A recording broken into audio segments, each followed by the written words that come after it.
خذ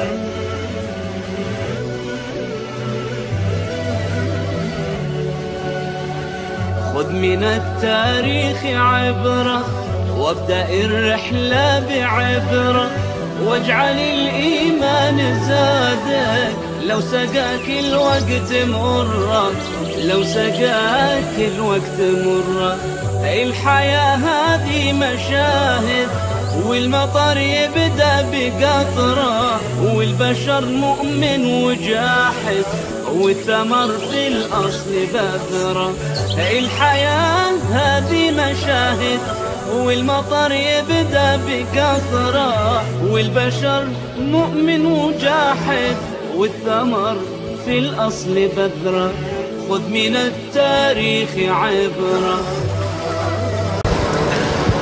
بسم الله الرحمن الرحيم. الحمد لله رب العالمين والصلاة والسلام على رسوله الأمين نبينا محمد بن عبد الله وعلى آله وصحبه ومن سار على نهجه واهتدى بهديه واستنى بسنته إلى يوم الدين. Amma ba'd. Sambungan pelajaran kita dalam kitab hadis Mishkatul Masabih, iaitulah yang dipetik daripada kitab ini satu bab saja, iaitulah Kitabul Ilm, hadis-hadis yang menyebut tentang kelebihan ilmu. Dalam perbincangan kita yang lepas, hadis yang pertama kita telah bincang tentang hadis yang diriwayatkan oleh Abdullah bin Amr anna Nabiy sallallahu alaihi wasallam qala ballighu anni walau ayah wa hadithu an bani Israil wala haraj wa man kadzaba alayya muta'ammidan falyatabawwa maq'adahu minan nar. Artinya, sampaikan daripadaku walaupun satu ayat, artinya walaupun sepatah kata, kalau ianya memang jelas daripada Nabi sallallahu alaihi wasallam, maka Rasulullah minta supaya kita sampaikan, supaya kita sebarkan kepada masyarakat untuk diamalkan. Isu yang kedua iaitulah ceritakanlah tentang Bani Israel dan tidak mengapa. Jadi tajuk yang kedua yang kita dah bincang iaitulah tentang riwayat-riwayat Israiliyat. Jadi Nabi kata wala haraj, boleh kita dengar cerita dia, tapi dengan syarat cerita-cerita yang tidak menyentuh dalam bab akidah, cerita yang tidak menyentuh dalam isu ismah al-anbiya, kehormatan para nabi, ataupun yang tidak berkait dengan halal haram, maka itu tidak mengapa, sekadar nak dengar cerita. Cuma cerita ni kadang-kadang pelik. Itu dia panggil Israiliyat yang diambil daripada Ahlul Kitab. Namun di sana ada lagi benda-benda yang pelik. Contohnya, apabila kita menghabiskan masa dengan Israiliyat, duk bincang tentang apakah jenis kayu tongkat Nabi Musa. Tongkat Nabi Musa ni kayu apa? Dan warna apa lembu Baqarah tu, ataupun anjing Ashabul Kahfi itu besar atau kecil. Ini semua tak ada faedah, menghabiskan masa. Kalau mari Israiliyat Melayu pula, mungkin kita akan jumpa pula dengan Nabi Adam sampai ke negeri kita ke macam mana. Itu cerita-cerita yang dibawa. Cuma Nabi kita memperingatkan di akhir hadis, wa man kadzaba alayya muta'ammidan, sesiapa yang berdusta atas namaku dengan sengaja.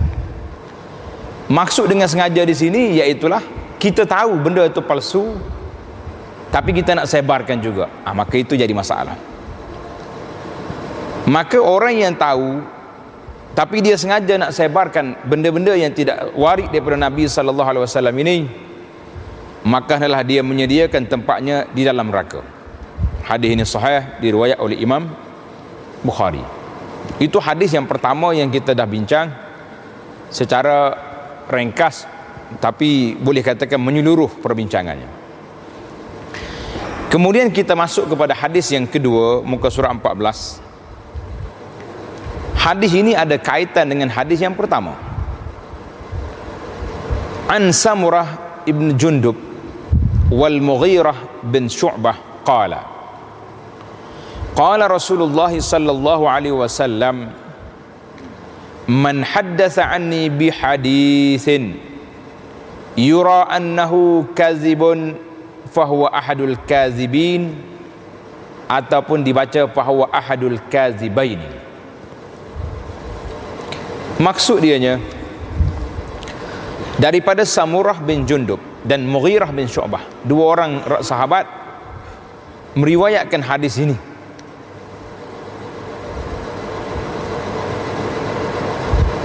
Sabda Nabi sallallahu alaihi wasallam, sesiapa yang meriwayatkan sesuatu hadis daripadaku, dia riwayat hadis daripada Nabi sallallahu alaihi wasallam yang ia sangka ia adalah dusta.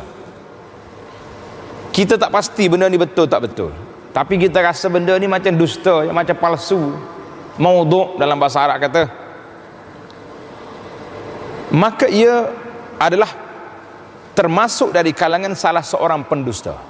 Ini berat. Karena itulah saya baca hadis yang pertama tadi untuk kita kait dengan hadis yang kedua.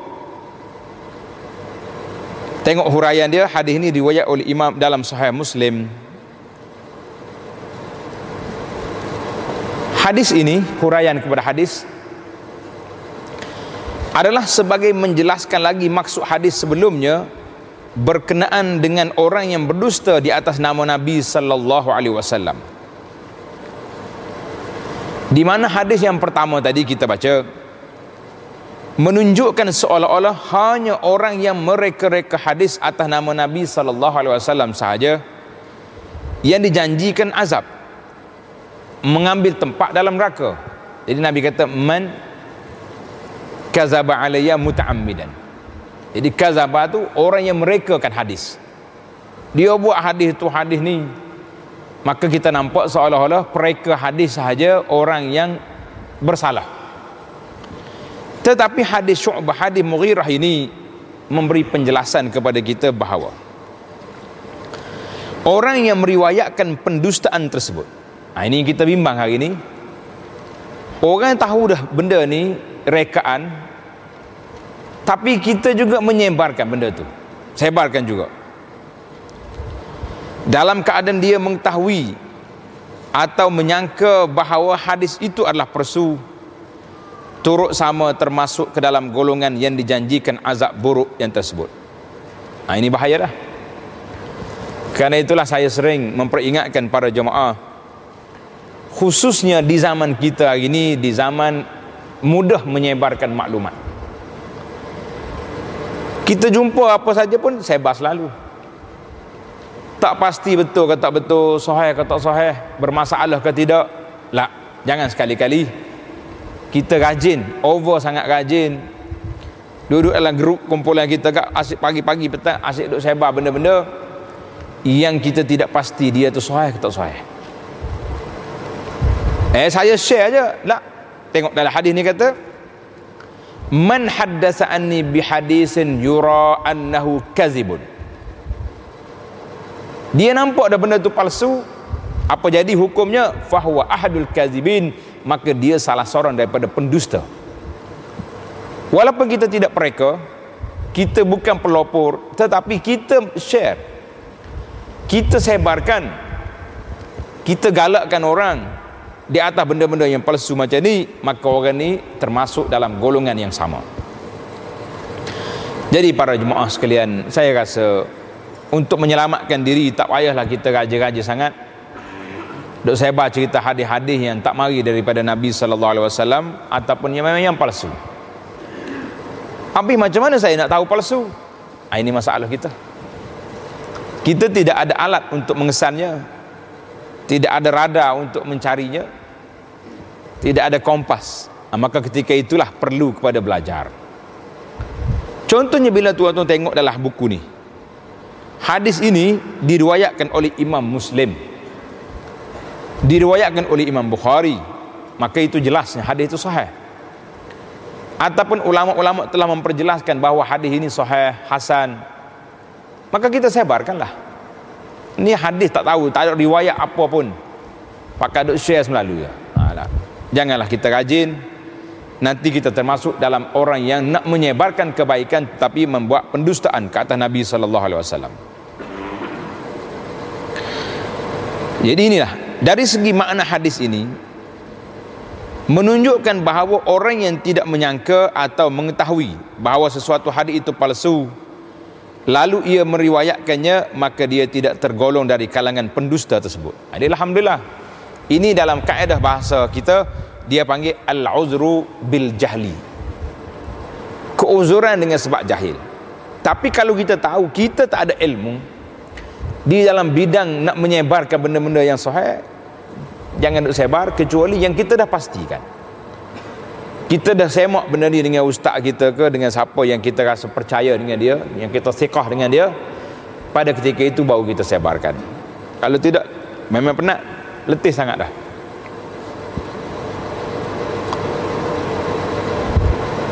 Namun begitu, bagi seorang guru agama, para pendakwah, apalagi kalau kita ni jenis dia panggil pendakwah selebriti, yang kita keluar dalam radio, dalam TV, dalam surat khabar, yang orang baca, berapa ramai orang baca, berapa ramai orang dengar. Tambah pula hari ni boleh masuk pula dalam alat-alat gadget kita ni, boleh sebarkan pula, bertambah-tambah dia punya bilangan tu terlalu banyak. Maka pastilah mestilah mengkaji atau bertemu dengan orang yang mengetahui tentang disiplin ilmu hadis, supaya jelas kepadanya tentang kedudukan sesuatu hadis sebelum dia mengemukakannya kepada orang awam. Jadi para asatizah, imam-imam, pendakwah, khatib, pastikan dulu hadis-hadis yang kita nak sebarkan itu supaya tidak termasuk dalam golongan ini. Kalau kita tak pasti benda tu hadis, tak usah kata hadis. Sebagaimana yang dikatakan, siapa dia kata? Wallahu alam. Ulama kata, tu alim kata, profesor kata. Tapi kalau sandar kepada Nabi SAW, itu yang bahaya, authority. Sebab bila sandar kepada Nabi, dia akan naik taraf. Dia naik taraf kepada perundangan. Orang yang layak untuk menafsirkan Islam ini siapa? Nabi SAW. Para ulama hanya memanjangkan apa yang telah dihuraikan oleh Nabi. Kemudian orang yang layak menawarkan tawaran istimewa sekian-sekian, siapa dia buat macam ni pahala dia, siapa dia buat macam ni pahala, siapa dia kata lagu ni, siapa dia zikir ni boleh pahala, siapa? Nabi SAW. Jadi bila kita ambil kata-kata ni, kita sandar kepada Nabi, seolah-olah kita telah membuat satu perundangan sedangkan Nabi tak kata. Ini jadi berat. Tak usah kata Nabi, tuan-tuan, contoh dengan kita ya. Tuan-tuan tak kata benda ni, tapi kalau orang pergi kata, marah tak marah kita? Bila aku kata? Tambah-tambah kalau kawan nak kena kawan pula. Tuan-tuan semua, malam ni saya jemput pergi rumah Pak Cik Haji kita ni, sebab dia nak buat kenduri. Yang kawan tu tak tahu apa pun. Dia duk rancang dengan isteri dia lepas solat Isyak ni nak pergi beli nasi bungkus ya. Kita istihar atas masjid, marah tak marah? Ini pembohongan sama kita dah marah. Apalagi pembohongan jaminan pahala, jaminan syurga, amaran neraka terhadap Nabi SAW. Allahu Akbar. Jadi tujuan kita teliti, kita belajar ilmu hadis ini ialah supaya tidak timbul kecelaruan antara kebenaran atau kepalsuan di dalam amalan ataupun pegangan di kalangan masyarakat. Biar masyarakat terima yang baik, masyarakat terima yang benar. Tak perlu kita ajar kepada mereka perkara-perkara yang dia tidak boleh terima. Lafaz hadis ini fahuwa ahadu al-kazibin. Ini bahasa Arab ni senang. Dia satu rumah boleh baca banyak makna, banyak bacaan, macam ahadul kazibin. Dan riwayat juga dengan tasniah ahadul kazibaini, hidup baris bawah, yang memberi makna dua orang pendusta. Kalau dengan lafaz ini maka dia memberi makna salah seorang dari dua orang pendusta, iaitulah pereka dan penyampai ataupun periwayat. Periwayat turut sama berkongsi dosa tersebut dengan mereka kerana ia telah membantu dan berkongsi dengannya di dalam menyebarkan hadis palsu tersebut. Wal'iyazubillah. Lafaz yang kedua, dan inilah yang masyhur, iaitulah lafaz ahadul kazibin, menggunakan perkataan jamak yang memberi makna salah seorang dari beberapa pendusta. Jadi kalau kata beberapa pendusta tu, dia banyak, lebih luas dia punya bahaya. Dianya perekanya kena, penyebar pun kena, pengulas pun kena. Jadi itu dipanggil penerbit pun kena berlaku. Jadi dari beberapa pendusta, dan lafaz ini merangkumi ramai orang yang menukilkan asar atau riwayat tersebut. Tetapi kalau meriwayatkan dengan maksud untuk menerangkan tentang kepalsuan riwayat tersebut, maka ia dibenarkan. Macam kita hari ni, kita kata masyhur tersebar dalam masyarakat kita ni, dia panggil hubbul watan minal iman. Cinta kepada negeri itu salah tanda orang itu beriman. Oh, ini hadis ni sabda Nabi. Kita boleh tahu kata ini bukan hadis. Jadi benda-benda yang palsu kita boleh maklumkan, tapi tak payahlah kita kata sabda Nabi. Kita kata apa yang diriwayatkan, sekian-sekian, itu palsu. Ini tidak ada asalnya dalam kitab kita hadis, ataupun hadis ini terlalu lemah dari sudut penilaian ulama-ulama kita. Yang mutaqaddimunya, mutaakhirunya, kita boleh buat penilaian. Jadi sekadar nak menyampaikan kepada masyarakat, nak nyatakan bahawa hadis yang kita baca ini palsu, itu tidak menjadi kesalahan. Bahkan jikalau riwayat tersebut tersebar di kalangan masyarakat, maka menjadi kewajipan bagi orang yang mengetahuinya untuk menjelaskan kepalsuannya. Jadi alhamdulillah, kadang-kadang sahabat-sahabat kita ni, pendakwah-pendakwah, terpaksa kena layan juga bila dia panggil viral sangat ni, tersebar terlalu luas sangat hadis ni, maka terpaksa kita kena buat kajian dan kita nyatakan ini hadis palsu, tak payah disebarkan lagi. Tapi masalahnya hari ni stop, esok orang lain pula sebar. Dia panggil dia mudah berjalan. Hari ni terlalu cepat, perkembangan teknologi hari ni terlalu laju, fitnah ni berlaku. Kerana itulah dalam sebuah hadis yang menyebut tentang fitnatun dahma, fitnah yang gelap. Tidak ada rumah yang selamat, tidak ada tempat yang dia tak pergi, illa latamahu, kecuali dia akan kena berlaku. Bagi saya, sebahagian daripada pendakwah kita di zaman kita hari ini mengatakan fitnatun dahma ini, fitnah yang gelap ini, iaitulah alat-alat moden yang ada di tangan dalam poket tuan-tuan hari ini. Ini dia panggil alat internet ini, memang fitnah. Kita nak cari masalah, buka keluar gambar-gambar yang tak baik, ataupun kita terjebak dengan terperangkap dengan website yang orang-orang yang bukan Islam, orientalis, ataupun daripada golongan Syiah dan sebagainya, Rafidah. Jadi semua ni kecelaruan yang timbul, ataupun terperangkap dengan benda-benda lucah, benda-benda yang tidak baik. Tamatlah perbincangan kita ni sambungan kepada hadis yang awal tadi, iaitulah hadis larangan menyebarkan hadis-hadis palsu. Kalau kita tahu dia itu palsu, maka jangan sekali-kali cuba untuk menyebarkannya. Jadi alhamdulillah, saya lihat di dalam website pejabat agama JAKIM umpamanya, mereka telah keluar banyak hadis-hadis menjelaskan kepada masyarakat tentang hadis ini tidak boleh diterima, hadis ini palsu dan sebagainya, untuk menjadi panduan kepada masyarakat. Jadi kita carilah buku-buku yang hadisnya boleh diterima, seperti hadis dalam Sahih Bukhari, Muslim, ataupun apa yang dinukilkan oleh Al-Imam Nawawi rahimahullah ta'ala dalam kitabnya Riyadhus Salihin. Walaupun ada sebagai hadisnya tidak kuat, tetapi yang awal-awal bab itu memang dia bawa hadis-hadis yang memang dipilih. Kita berpindah kepada tajuk yang lain pula, iaitulah hadis yang ketiga daripada Kitabul Ilmi ini, iaitulah hadis an Muawiyah bin Abi Sufyan radhiyallahu anhuma. Muawiyah ni sahabat, ayah dia Abu Sufyan juga sahabat. Walaupun Abu Sufyan ini Allah Ta'ala takdirkan dia berdepan dengan Nabi SAW 20 tahun ataupun kurang sikit. Cuba tuan-tuan kira, hitung. Dia berlawan dengan Nabi daripada permulaan Nabi kita jadi Nabi. 13 tahun di Mekah. 8 tahun, 7 tahun di Madinah. Abu Sufyan ini masuk Islam bila? Waktu pembukaan kota Mekah, Ramadan tahun yang ke-8. 20 tahun. Tapi Allah Ta'ala pilih dia, alhamdulillah dia masuk Islam. Fahasuna islamuhu, dan Islamnya baik, maka dia mati dalam keadaan dia menjadi sahabat Nabi sallallahu alaihi wasallam. Jadi Muawiyah ni anak dia akhirnya jadi khalifah. Muawiyah bin Abi Sufyan yaqul, inni sami'tu Rasulullah sallallahu alaihi wasallam yaqul, man yuridillahu bihi khaira yufaqihu fid din wa innama ana qasimun wallahu yu'ti, wa innama ana qasimun wallahu yu'ti, atau yu'tillahu, wallahu yu'ti. Dalam riwayat hadis Bukhari, wallahu yu'ti. Artinya daripada Muawiyah radhiyallahu anhu katanya, sesungguhnya saya mendengar Rasulullah sallallahu alaihi wasallam. Ini lafaz ni lafaz kuat.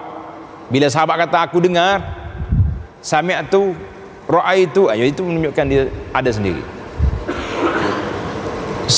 Nabi sallallahu bersabda, sesiapa yang Allah inginkan kebaikan yang besar untuknya, Tuhan bagi apa? Tuhan bagi dia jawatan besar, pangkat tinggi, harta banyak, anak ramai, gitu.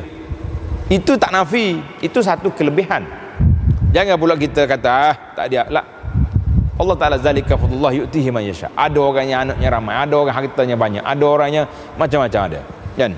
Tetapi fokus dalam hadis ini, Nabi kata siapa yang Allah nak beri kebaikan kepadanya, dia tidak bincang tentang ilmu perkara-perkara dunia yang kita sebut tadi, tetap Allah Ta'ala beri yufaqihu fiddin, akan memberinya kefahaman dalam agama.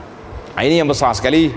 Ini dia panggil kefahaman dalam agama, sebab memahami agama lain daripada ada maklumat tentang agama. Para ulama telah membincangkan tajuk ini panjang.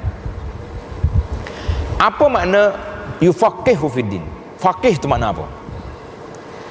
Al-Imam Ibnul Jauzi contohnya dalam kitab ni, tuan-tuan nampak ada baca sini, Mukhtasar Minhajul Qasidin. Cuba tuan-tuan baca di awal bab dalam Kitabul Ilm. Kalau kita kata orang ni orang alim, orang faqih, orang hebat, maknanya orang tu ada ilmu dan dia beramal dengan ilmu. Itu namanya ulama, maknanya orang beramal dengan ilmu. Zaman kita hari ni, Masya Allah, kita ni terlalu bermudah-mudah dan terlalu boros menggunakan istilah.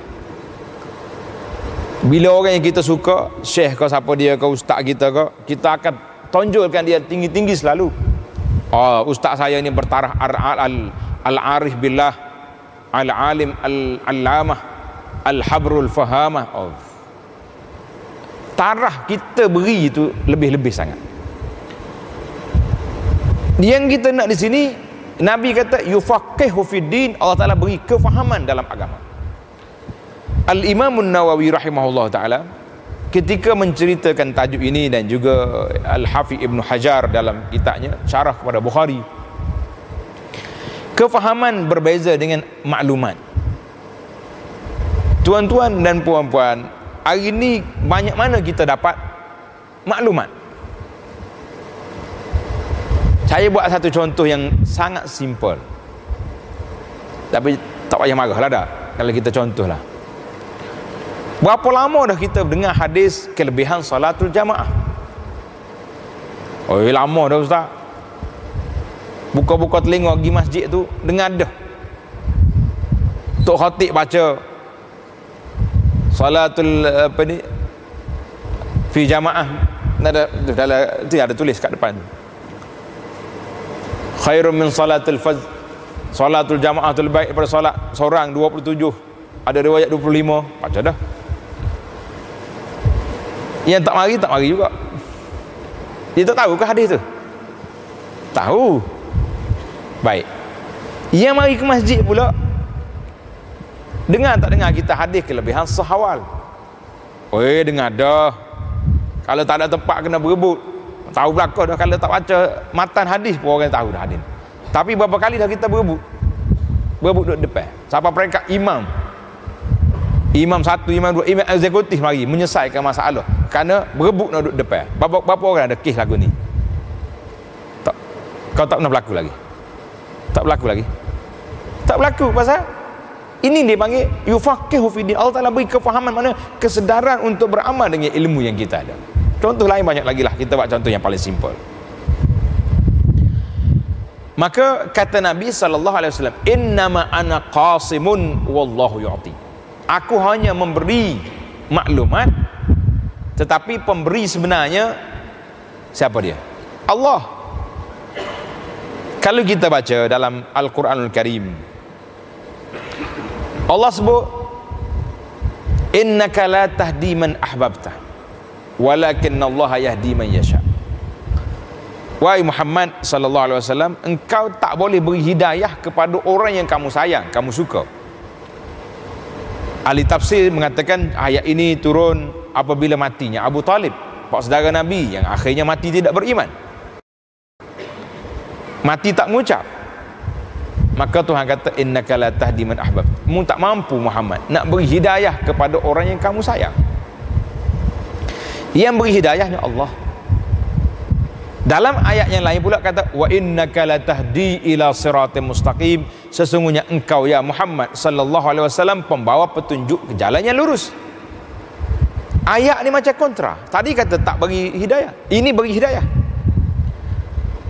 Para ulama tafsir kata tidak ada pertembungan di antara dua ayat ini, tidak ada kontra di sini. Dua ayat itu berbeza dia punya dimensi. Innaka la tahdi, kamu memberi petunjuk dengan mana? Pembimbing, pengajar, memberi maklumat kepada orang, ini jalannya kalau kamu nak selamat. Ayat yang pertama tadi, wa innaka la tahdi man ahbabta, mu tak boleh beri hidayah. Hidayah di sini dengan mana? Hidayah taufik, nak suruh orang terima, itu ada kuasa kita. Maka Nabi SAW sebagai pemberi hidayah, dengan mana pemberi pembimbing manusia ke jalan yang baik, tetapi yang memberi manusia menerima hidayah Allah Azza wa Jalla. Sama juga dalam masalah ini, Allah Ta'ala yang beri kefahaman kepada kita, tapi kita bekerja, bertindak untuk beri maklumat kepada masyarakat. Orang nak terima, orang nak tolak, orang nak pakai, tak nak pakai, itu bukan kuasa kita lagi. Karena itulah kita tak boleh kecewa bila kita dakwah orang, bila kita ajak orang ke jalan kebenaran, orang tak mau pakai, tak boleh terima, tak boleh. Wa ma 'alaika illa al-balagh. Tuhan kata kerjamu ya Muhammad sallallahu alaihi wasallam iaitulah menyampaikan. Sekarang kita menyampai tak menyampai? Menyampaikan.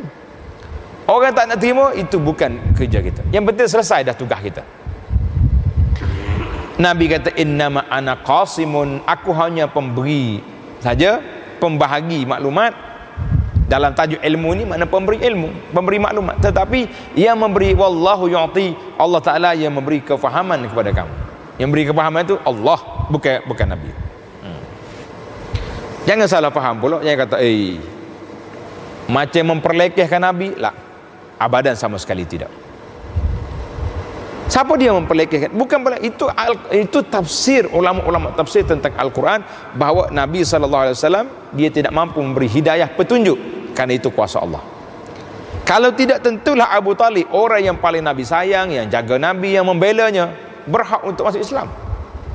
Kenapa orang lain yang mari daripada kampung lain, Abu Hurairah mari dah apa ni, jauh-jauh mari, Abu Zar mari boleh masuk Islam, Abu Talib yang duduk serumah tak masuk Islam? Itu kuasa.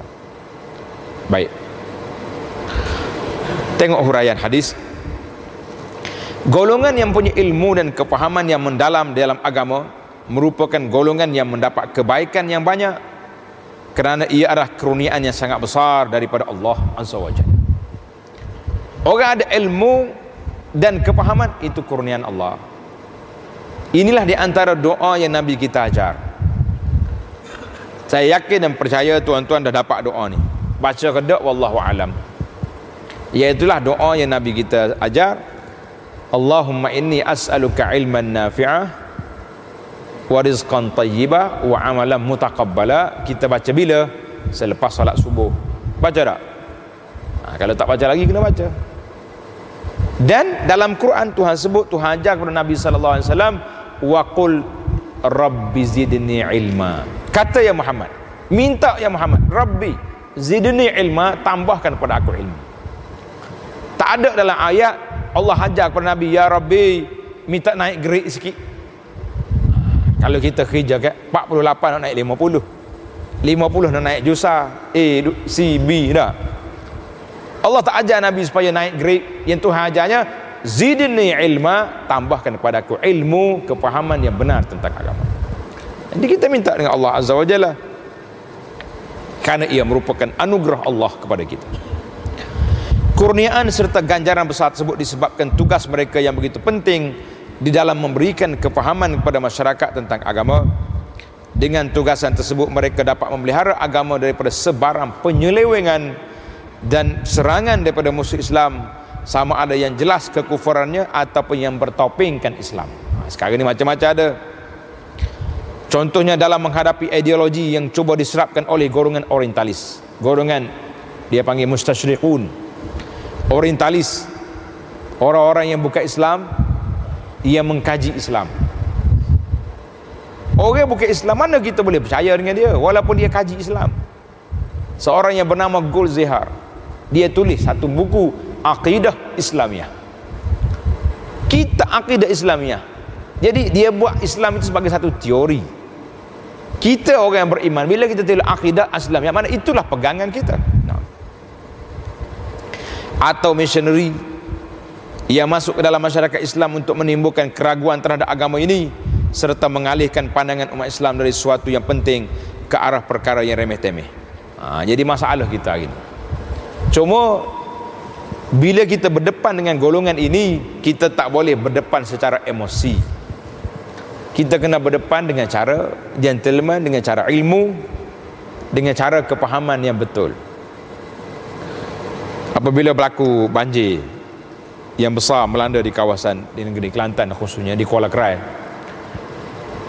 mari persatuan Buddha antarabangsa, mari. Apa nama dia? Sunyi, apa nama dia punya kumpulan dia. Masuk kampung, bising satu kampung puak kita ni. Bising satu kampung. Macam mana orang bukan Islam masuk? Dah, orang Islam duduk mana? Kenapa orang Islam tak pergi bantunya?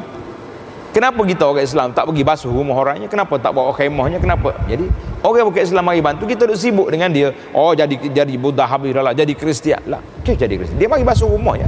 Dia tak ajar apa-apa pun. Jadi kita kadang-kadang over takut sampai mereka begitu sekali. Saya kata tak apa, tak ada masalah. Dia nak mari basuh rumah kita, basuh je lah. Dia nak mari buat kemah, ambil duduklah kemah tu. Tapi kalau dia nak ajar agama dia, nak suruh orang ni sembah berhala, ketika itu baru kita bincang dengan dia, mu nak mari bantu ke nak mari buat kacau. Jadi kita kadang-kadang lebih sangat, sebab bertindak tidak mengikut saluran ilmu, saluran maklumat yang betul, kita akan jadi celaru masyarakat. Tak usah kata apa buat ni kelab Rotary kelab orang-orang yang bukan Islam ni mari pergi ke sekolah, bagilah satu bekas ni, ada dalam tu air, ada penyapu, ada macam-macam lah benda-benda yang dia beri. Cikgu-cikgu bising, oh jangan minum air ni, tak boleh minum. Saya kata kenapa tak boleh minum? Kan air tu ada logo halalnya. Tak boleh takut jadi air orang Kristian jampi ke apa. Ya Rabbi ya Karim, percaya benda-benda macam tu sampai peringkat air pun tak boleh minum. Ini kita kata para jemaah sekalian, jangan terlalu melampau kita hulu dalam isu ini. Tetapi yang kita nak menolak hujah missionary, yang kita nak tolak hujah orientalis, iaitulah apabila mereka menimbulkan keraguan di dalam kepahaman kita. Ini wajib kita kena tentang. Atau begitu juga menghadapi golongan munafik. Munafik ini lagi dahsyat. Anak orang Islam tapi menimbulkan keraguan, kecelaruan. Hari ni macam-macam timbul nama-nama NGO ni. Dia panggil golongan liberal lah, pluralisme lah, apa nama lagi pokok dia ni, banyak sangat benda-benda yang kita rasa ini juga satu cabaran kepada kita untuk berhadapan. Atau firqah-firqah yang menyimpang dari landasan Islam, yang menjinak dalam masyarakat, membawa fahaman mereka untuk menyesatkan umat Islam. Di antaranya ialah fahaman Syiah. Syiah ni dahsyat. Si orang Syiah masuk dalam keadaan yang kita tak terasa. Dia mari bawa sentimen, nama-nama yang dia benci itu Muawiyah. Muawiyah ni berat. Jadi orang dia sayangnya Hussein. Tapi dia guna pendekatan yang kita rasa simpati. Sebab dia nak membela keluarga Nabi sallallahu alaihi wasallam. Kita yang berpegang dengan Ahlus Sunnah ni, mana ada Ahlus Sunnah wal Jamaah yang tidak sayang kepada Nabi dan tidak sayang kepada keluarga Nabi? Ada Ahlus Sunnah baca selawat separuh? Ada. Allahumma salli ala Muhammad, tak nak baca wa ala ali Muhammad? Ada tak? Ini Ahlus Sunnah pelik lagu ni. Mesti kita selawat Allahumma salli ala Muhammad wa ala ali Muhammad, keluarga Muhammad. Tiba-tiba mari golongan Syiah yang mendakwa dia sekian-sekian, tetapi kita boleh terima sentimen, boleh terima perasaan macam ni, kerana digembar-gemburkan seolah-olah mereka ini membela Ahlul Bait, membela keluarga Nabi. Jadi adakah sahabat lain tak bela? Ini berat. Golongan anti hadis, Allah ni pun penyakit juga ni, tak mau pakai hadis, dia mau pakai Quran saja. Golongan anti hadis ni bagi saya mudah, sebab kita nampak dia tak mau pakai hadis, dia nak pakai Quran. Tapi yang bahaya daripada anti hadis lagi, yang berselindung di sebalik nama kita ni, dia panggil golongan tak nak pakai hadis. Hak tu anti hadis, hak ni tak nak pakai hadis, baca hadis pun tak dengar ya. Ini bahaya. Ni hadis Nabi sahih ni, sahih pun tak nak buat juga. Dia nak buat ya. Golongan Qadiani, liberalisme, sekularisme, komunis, banyak lagi lah. Tarekat ajaran sesat. Bila sebut tarekat, janganlah borong. Kita kena kaitkan tarekat ajaran sesat. Tuan-tuan pergi ke pejabat JAKIM ataupun tengok dalam website JAKIM, search di situ tajuk dia senarai ajaran sesat di Malaysia, lebih daripada 100 kumpulan. Macam-macam zikir ada. Zikir tutup lampu, tengah duduk gini dengan orang, tutup lampu, zikir, laki-laki perempuan bercampur. Ada yang berzikir bawah taki air pun ada. Ada yang sudah sampai ilmu isi, ilmu kulit. Tu hodok semaya, tutup email semua tu, orang kulit belakang tu. Kami ni orang sudah naik taraf ilmu isi, orang sudah taraf makrifah, tak payah salat. Ini sesat semua ni, mana ada tak payah salat? Apa tinggi dia daripada Nabi sallallahu alaihi wasallam? Nabi salat sampai ke wafat, dia tak payah salat. Banyak. Tuan-tuan tengok dalam senarai di JAKIM atau pejabat agama, senarai ajaran-ajaran sesat yang ada di tempat kita je, tak sekira antara bangsa tu banyak lagi. Maka peranan golongan yang mendalam ilmunya diperlukan untuk menghadapi mereka dan menjawab segala kekeliruan yang ditimbulkan oleh golongan tersebut. Begitu juga dalam memelihara kesucian agama ini, dengan memperbetulkan salah faham terhadap makna Al-Quran, menghilangkan keraguan yang ditimbulkan terhadap kesucian Al-Quran, membenteras penyebaran hadis-hadis palsu di kalangan umat Islam yang kita pasti benda terpalsu, maka menjadi tanggungjawab untuk kita jelaskan benda ni tak baik, tak boleh disebarkan. Menghapuskan perkara-perkara bid'ah rekaan yang berluasa, yang menjadi amalan sebahagian orang yang tak tahu bagaimana-mana. Ini kita tak nak tahu macam mana, tanya pejabat agama, rujuk di manakah amalan-amalan ajaran sesat itu dipasuk. Itulah dia panggil golongan-golongan bid'ah yang dia buat benda-benda yang tak mari, tidak diajar oleh Islam, tapi dimasukkan dalam Islam, benda asing masuk dalam Islam.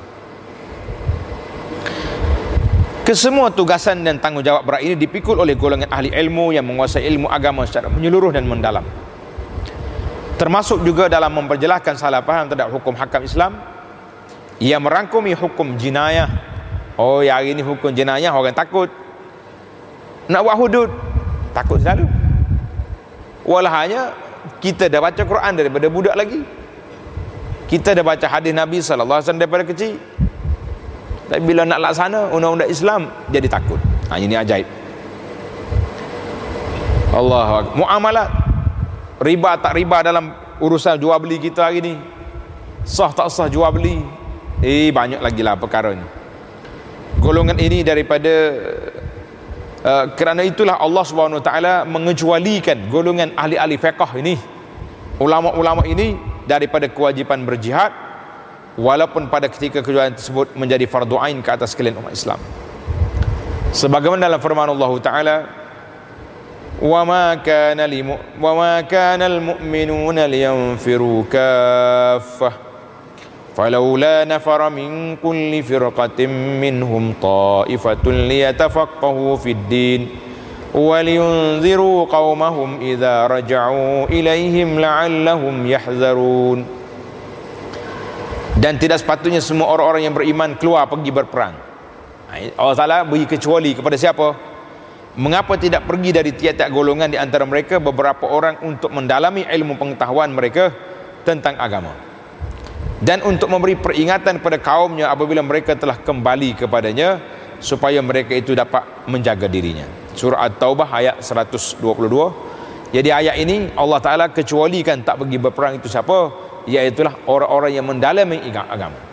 Sebab kita hari ini, para jemaah sekalian, secara realiti kita bercakap, kesedaran beragama satu, tetapi hidup cara agama ini satu benda yang berbeza. Yang saya tengoklah sentimen masyarakat apabila banjir berlaku, yang mari tempat kita ni semangat ni, saya tengok pun saya takut. Biasanya dia orang mari ni bawa bantuan, dia nak ambil gambar dengan kita. Saya pun payah ni, dengan seluar ketaknya, dengan baju pun ketak jugalah, baju pun, tudung pun tak ada.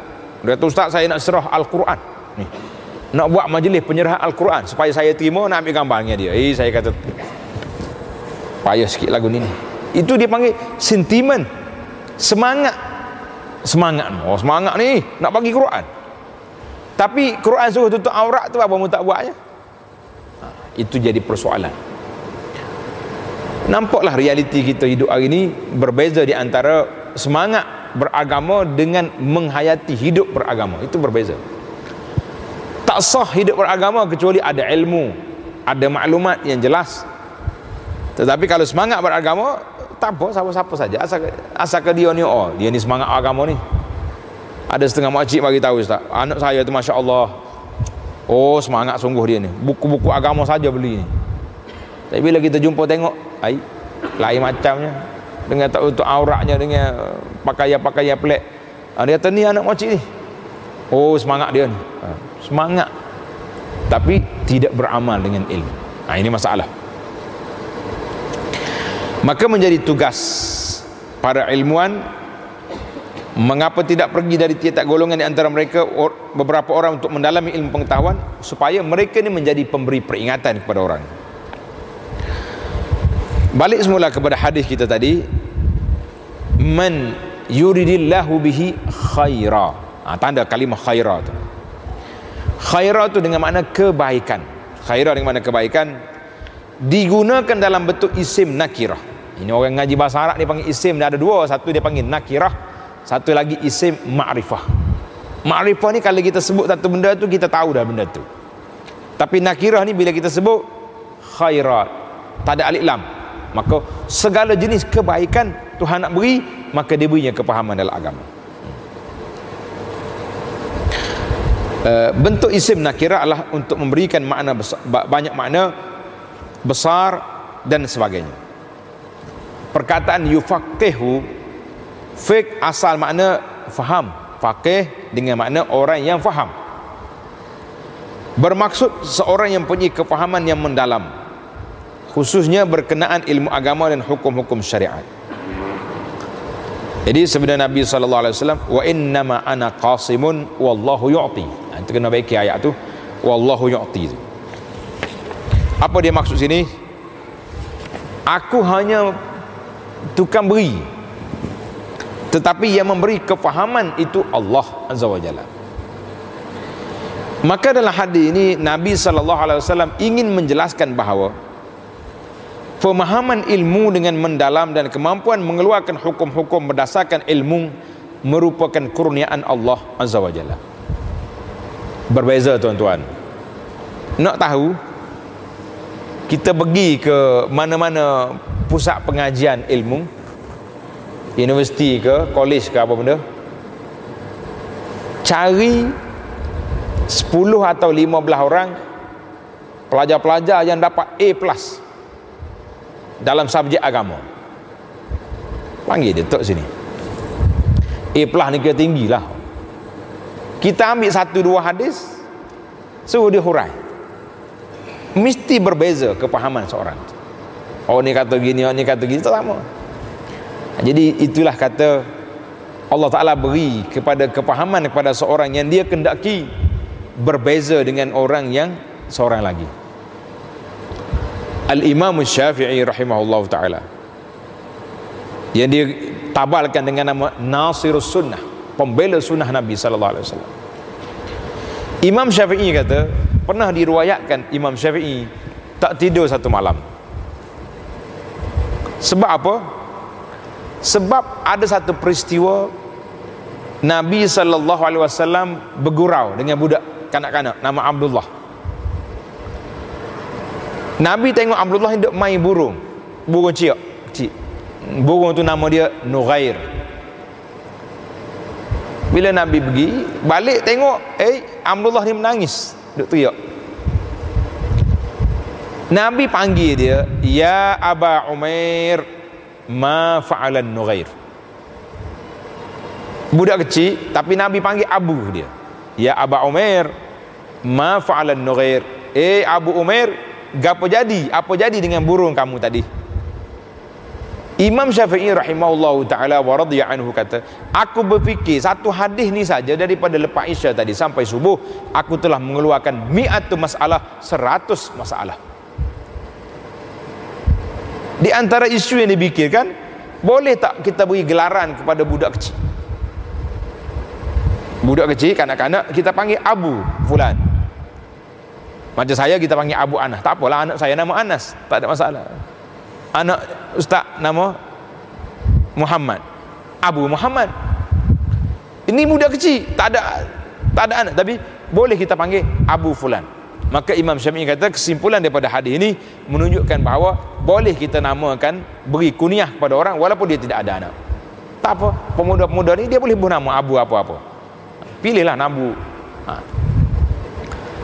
Isu yang kedua, iaitulah tentang boleh ke tidak, apa hukumnya menangkap burung di Madinah. Madinah tanah haram.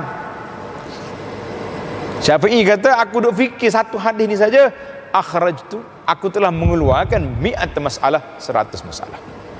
Kita kalau kita mikir mati burung, mati tanah. Sesat dalam masalah lah. Dia fikir panjang. Benda-benda lain yang dia mikir, macam mana nak istikhraj, macam mana nak keluarkan daripada hadis ini, daripada cerita ini, daripada peristiwa ini, beberapa keadaan. Sama juga dalam satu buku Sifatus Salatin Nabi yang ditulis oleh Syekh Turaifi, dia nukilkan daripada ulama mengatakan satu solat ni lah 4 rakaat, kita telah melakukan 500 lebih ataupun hampir 600 sunnah sekali kita buat salat. Macam mana kalau kita duduk malam ni sampai ke cerah, pagi esok kita kumpul di sini kertas, berapa sunnah yang kita boleh kumpulkan? Kalau boleh 50 pun hebat dah kita tu. Dia kata situ mi'ah, 600 sunnah telah kita hidupkan bila kita duduk dalam solat dan melakukan solat 4 rakaat. Nak kata apa?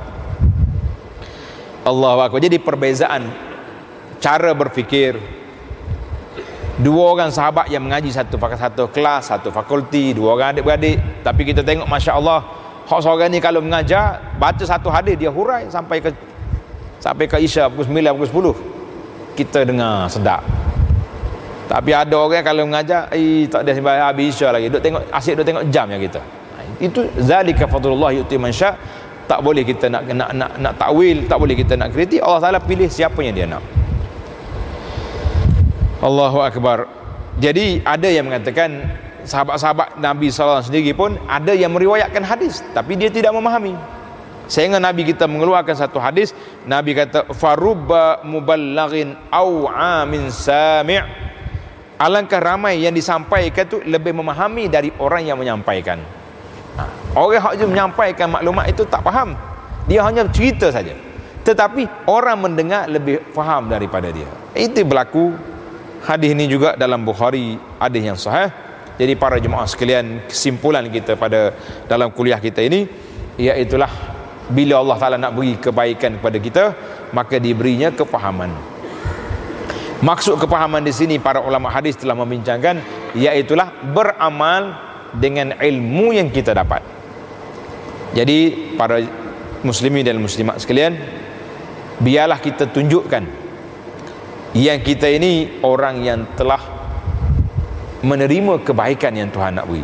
Bila kita belajar satu hadis, dua hadis, tiga hadis, kita laksanakan, kita amalkan.